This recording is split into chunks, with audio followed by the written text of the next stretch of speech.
In this video, I will show you how you can increase the max volume on any iPad. Now to do that, first of all, you can increase the max volume of your iPad by just pressing on the volume up button to increase the volume.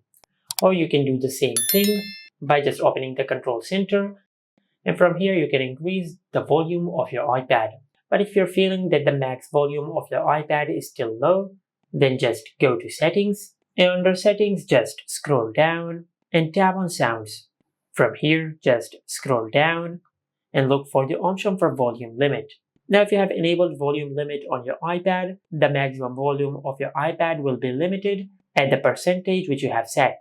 Now to increase the volume limit, you can either drag this slider to the max or you can disable this feature from here. And after you disable this feature, you will disable the limit which you have set on the volume. After you do that, then just go back and check if reduce loud sounds has been enabled or not.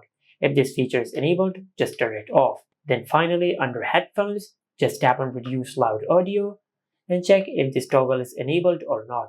If this option is enabled, you can either increase the decibel of the loud audio or you can disable this feature. But I recommend you to ask your doctor before you disable these features because this can damage your hearing.